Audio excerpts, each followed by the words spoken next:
honorables dignitaires,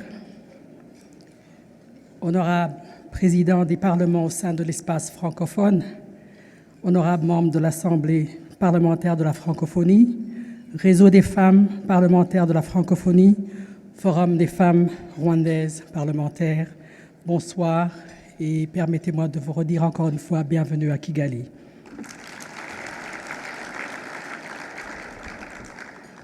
Et pour celles et ceux qui viennent de loin ou de près, je vous redis encore une fois Ikaze, comme on le dit chez nous.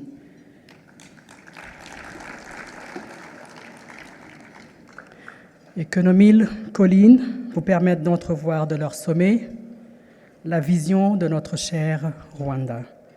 Et que cette terre nourricière vous offre une hospitalité chaleureuse, telle que celle que l'on réserve particulièrement aux plus fraternels de nos convives. Chers invités, nous célébrons ce soir de beaux anniversaires. Tout d'abord, nous nous devons de souhaiter au Réseau des femmes parlementaires de la francophonie plus de longévité et plus de résultats inspirants pour les droits des femmes et surtout de l'encourager à aller toujours plus haut et plus loin dans ce noble combat qui est pour nous le droit des femmes.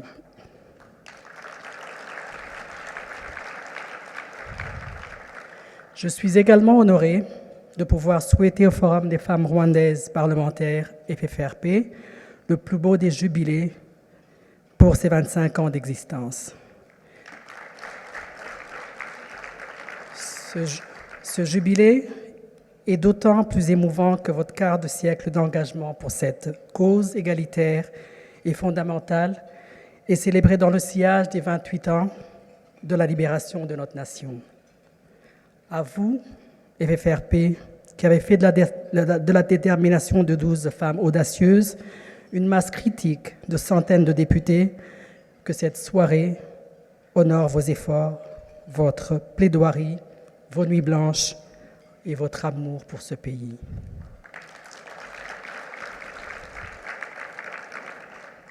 Et à vous, enfin, digne symbole de He for She, alliés attentifs, résolus, qui avez choisi de vous aligner à la cause féminine pour le bien-être de tout un peuple, que cette soirée honore votre choix délibéré de tourner la page et d'écrire une nouvelle histoire pour notre jeune pays inclusif.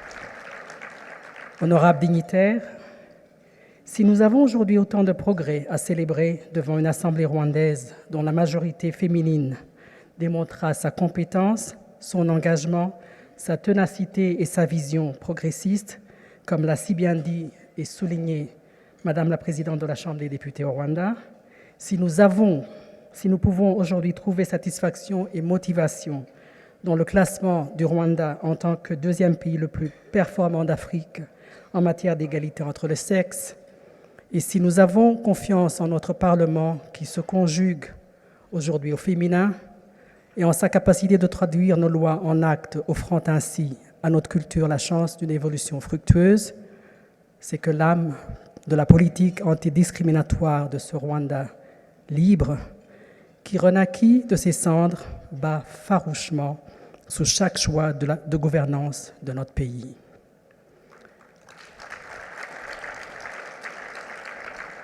Chers invités, le Rwanda, comme bien d'autres pays, a vite compris que l'égalité entre les sexes et entre nos communautés nécessiterait un terreau fertile sur lequel s'établiraient ces valeurs.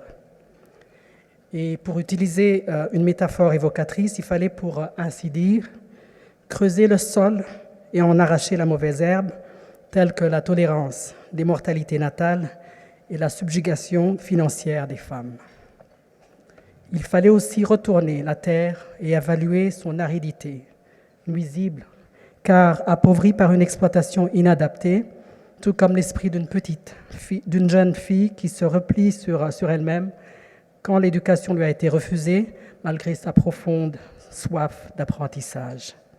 Il fallait embouer, adoucir et enrichir cette terre, comme le ferait le témoignage d'amour équitable d'une mère envers chacun de ses enfants.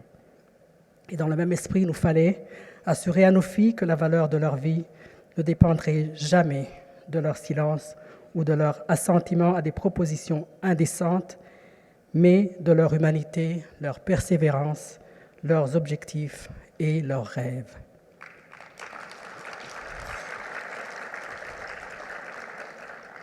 Vous êtes les gardiens de notre histoire, frères et sœurs parlementaires.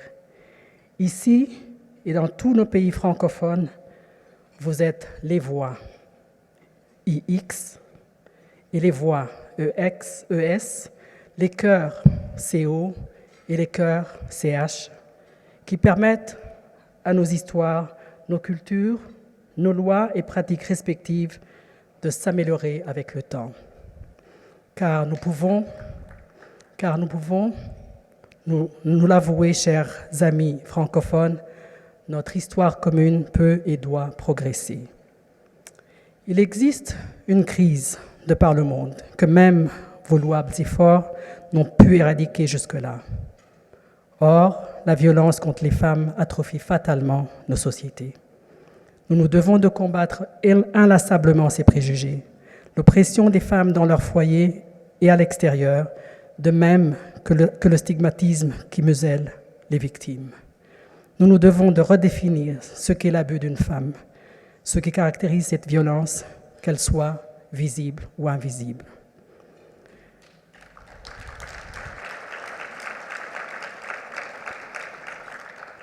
Notre société change petit à petit sous nos yeux, mais certains osent prétendre que la marchandisation des femmes, la réduction des femmes et filles à des corps qui endurent, qui obéissent, qui contentent pour le seul bénéfice d'autrui, sont des faits parfaitement naturels. Mais par bonheur, chers invités, il est en notre pouvoir de refuser que la violence contre les femmes se métamorphose insidieusement en un cycle incessant, omniprésent et terriblement banalisé. Chers parlementaires, tout en vous félicitant, je vous demande en tant que femme, en tant que mère, en tant que citoyenne, de continuer à être le porte-étendard des valeurs de respect, de dignité et d'égalité devant la loi, en faisant de nos législations mutuelles des boucliers pour tous nos citoyens et pour tous nos enfants, d'une inflexibilité contre toute oppression, quelle qu'elle soit. Ce fut un bonheur de partager cette soirée avec vous, camarades loyaux, d'une cause commune, malgré les frictions et les échanges parfois lourds, de frustrations qui caractérisent vos passionnés débats parlementaires. Et je suis aussi heureuse de remarquer qu'aucune chaise ne fut jetée ce soir entre amis et collègues, mais qu'au contraire, chacune d'elles nous a permis de dîner ensemble en tant qu'acteurs dévoués à une cause commune. Et pour cela, je vous félicite de retenue dont vous avez fait preuve.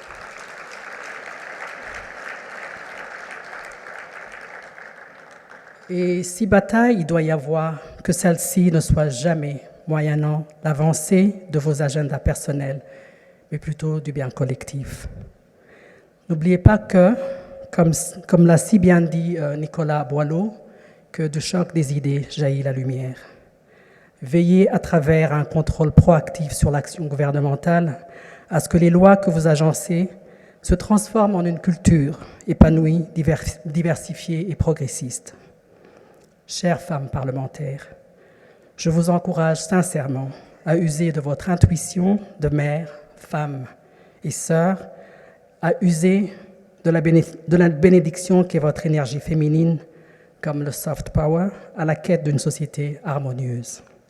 Joyeuses 20 et 25 années, honorables dignitaires, et je vous remercie de votre attention.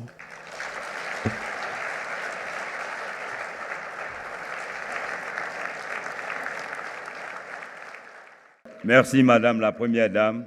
Merci pour tout et que Dieu veille sur le Rwanda. Je vous remercie.